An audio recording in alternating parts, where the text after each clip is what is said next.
Bonjour à tous. Dans cette vidéo, on va voir comment fonctionne le logiciel que vous avez sous les yeux, qui s'appelle Gantt Project. Donc c'est un logiciel qui permet de faire des diagrammes de Gantt. C'est un peu pour ça que ça s'appelle Gantt Project. Donc c'est un logiciel que vous utiliserez dans les cours de technologie niveau 3e. Donc vous allez voir qu'il n'est pas très difficile à utiliser, mais il faut quand même savoir ce qu'on va mettre dedans. Alors cette vidéo, on est sur un tuto pour une utilisation basique pour vraiment les fonctions les plus simples et arriver à faire le diagramme de Gantt avec le logiciel. Donc la première chose, après avoir téléchargé, installé, vous ouvrez le logiciel et vous allez créer un nouveau projet. Donc pour un nouveau projet, vous lui donnez un nom. Donc là, on va l'appeler tuto. Description, vous mettez ce que ça correspond, la description de votre projet. Donc là, c'est juste pour la vidéo. Bien entendu, dans la description, vous expliquez ce que vous allez faire, le but, par exemple, si c'est pour réaliser un projet dans le cadre du cours sur le chapitre 3, vous mettrez projet pour le chapitre 3, par exemple. Ça, c'est votre choix. Organisation et site internet, là, vous n'êtes pas obligé de le remplir, c'est plus pour des usages professionnels. Donc ensuite, domaine d'activité, vous laissez par défaut. Et enfin, on vous demande de paramétrer la question des week-ends et des jours fériés. Alors, vous êtes dans le cadre d'une utilisation pour un travail scolaire, donc techniquement rien ne vous empêche de faire votre travail scolaire le week-end. Donc pour les week-ends, vous pouvez mettre que les tâches sont exécutées comme tout autre jour. Si vous êtes dans une optique de ne pas travailler certains jours, notamment le week-end, vous laissez aucune tâche ne peut être exécutée. Ça, c'est à vous de voir suivant le projet, encore une fois. La plupart du temps, vous mettrez les tâches sont exécutées comme tout autre jour. Ensuite, vous pouvez mettre un calendrier des jours fériés. Donc vous avez vraiment le choix, on peut trouver la France, ce qui vous empêchera de mettre des tâches sur les jours fériés. Donc après, encore une fois, ça dépend de ce que vous devez faire. Si c'est pour un travail scolaire, vous pouvez travailler à votre convenance sur n'importe quel jour. Vous pouvez aussi vous limiter à certaines journées, donc ça c'est suivant le projet, vous paramétrez les choses par rapport à ce qu'on vous demande et à ce que vous avez à faire. Ensuite, vous pouvez rajouter des jours sur lesquels vous n'avez pas à travailler. Donc, par exemple, si le 31, vous ne voulez pas travailler parce que c'est les vacances encore, vous laissez les vacances et puis mettez une couleur et ça sera verrouillé, on ne pourra rien faire le jour-là. Donc là aussi, c'est un paramétrage là qui, pour le coup, demande de paramétrer journée par journée, mais qui permet de dire, par exemple, le jour-là, notre groupe, on fera rien parce que on est en vacances, ou parce que on a du travail à faire pour d'autres matières à côté, ou parce que on est occupé à autre chose. Et si c'est dans une entreprise, c'est parce que tout simplement l'entreprise est fermée pour une raison ou pour une autre, ou une machine indisponible. Enfin, ça c'est vraiment, encore une fois, suivant le projet et suivant ce que vous avez à faire. Donc une fois que vous avez paramétré l'ensemble, vous validez. Là vous voyez que le jour j'ai défini comme vacances apparaît en gris, c'est la seule chose qui apparaît d'ailleurs, tout le reste est normal. L'étape suivante, ça va être d'ajouter les personnes qui travaillent. Donc, petit symbole de personnes ici. Donc les personnes sur un projet s'appellent des ressources. Donc là, vous avez juste à les créer. Donc à ajouter des noms.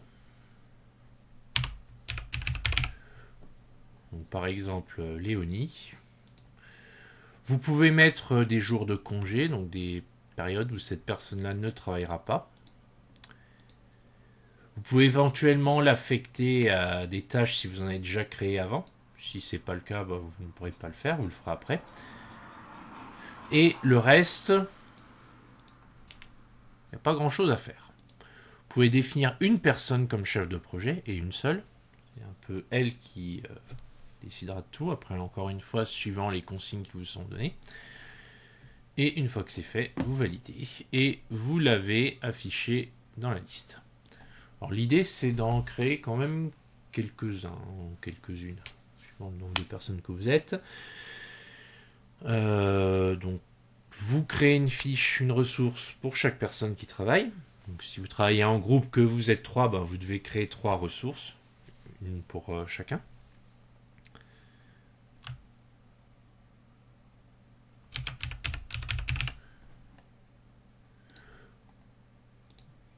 Donc ça, c'est quelque chose qui va normalement assez rapidement. Et le dernier, ben, j'ici, Biles, que ce sera le chef de projet. Donc je lui mets le rôle chef de projet. Donc une fois que j'ai fait ça, j'ai mes ressources qui apparaissent dans le diagramme des ressources. Et je vais pouvoir avancer. Pour l'instant, le diagramme de Gantt est toujours vide.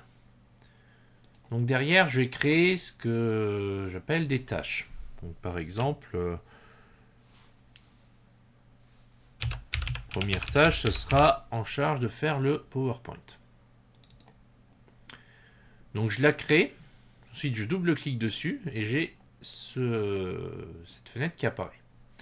Donc là, je peux mettre une date de début, une date de fin. Donc par exemple, le début, 5 septembre. Si la durée de 10 jours, vous aurez les 10 jours qui apparaîtront du 5, donc 10 jours après, jusqu'au 16. On arrive à la fin, si on compte, on aura bien les 10 jours. Donc pour le reste, vous pouvez changer la couleur, vous pouvez éventuellement changer la façon dont ça apparaît avec partie graphisme. Vous pouvez en changer la priorité, indiquer quelle est la tâche la plus importante. Vous pouvez, là si vous commencez vraiment à maîtriser le logiciel, mettre un taux d'avancement et le faire progresser au fur et à mesure. Si jamais pour faire cette tâche-là, il fallait en faire d'autres avant, vous pourriez mettre des prédécesseurs. Là, pour l'instant, c'est pas le cas. Au niveau des ressources, il faut bien dire quelle personne va la faire. Donc là, si vous cliquez sur nom de la ressource, vous verrez que vous aurez les 3 personnes que vous avez définies comme ressources. Et si c'est Léonie, par exemple, qui s'occupe de faire le PowerPoint, vous mettez Léonie. Rôle, on laisse toujours comme ça. Si jamais il y a 2 personnes qui le font, on met 2 ressources. Au niveau de l'unité, s'il n'y a qu'une personne, on laisse à 100. S'il y a 2 personnes, ça sera 50-50. Ou peut-être qu'il y en a une qui fera plus, donc ça sera 75 et l'autre 25. Ça, c'est vous qui voyez. Ça représente la proportion du travail effectué. Et enfin, dans colonne personnalisée, pour l'instant, vous n'y toucherez pas. C'est dans des fonctions un peu plus avancées.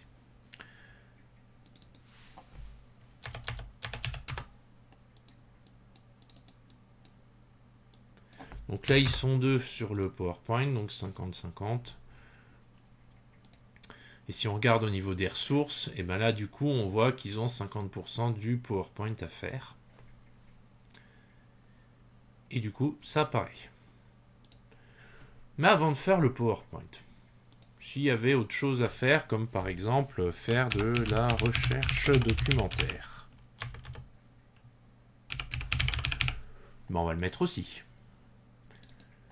On va paramétrer. Alors la recherche documentaire, ça doit être fait avant. Ou si ça doit être fait avant, on va la commencer avant.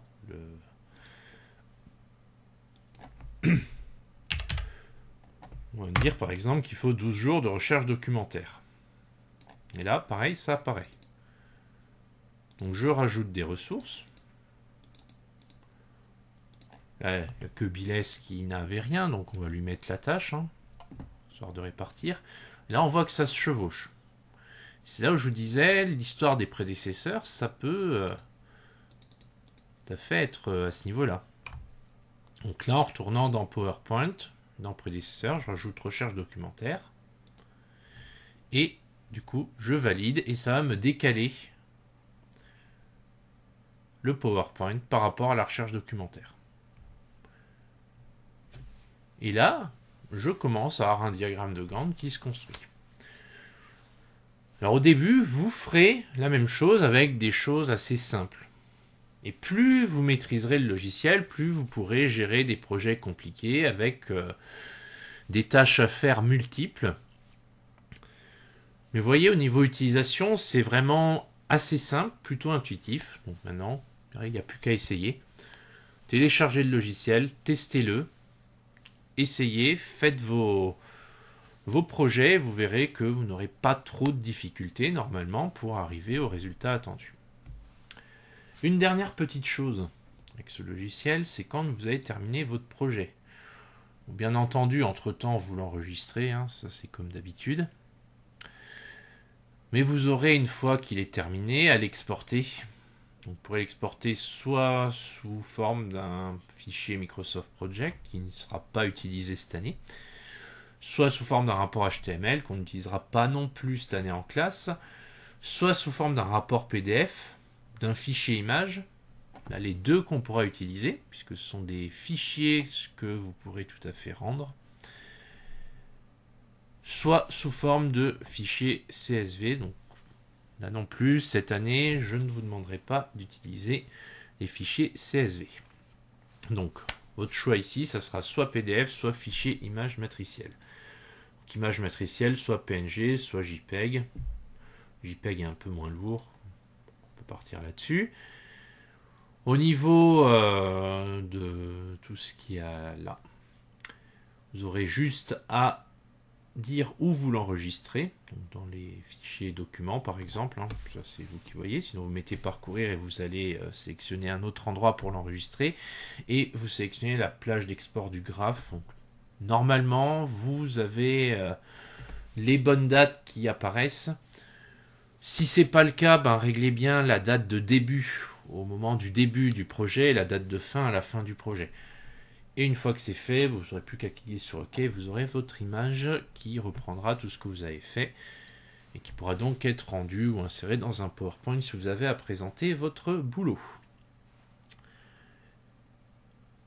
Donc c'est tout pour ce que vous aurez à faire là-dessus. C'est déjà pas mal. Si vous arrivez à faire tout ça, c'est super. Si vous avez des difficultés, bien entendu, n'hésitez pas à me demander. Je suis là pour ça. Et on arrive à la fin de cette vidéo. Donc, comme d'habitude, si vous avez des questions, encore une fois, je vous le redis, n'hésitez pas, soit en commentaire de la vidéo, soit vous me les posez directement, c'est vous qui voyez. L'essentiel, c'est de bien maîtriser les fonctionnalités de base de ce logiciel pour être capable de rendre un travail construit et visuellement pratique. Donc c'est tout pour aujourd'hui, moi je vous dis donc à très bientôt.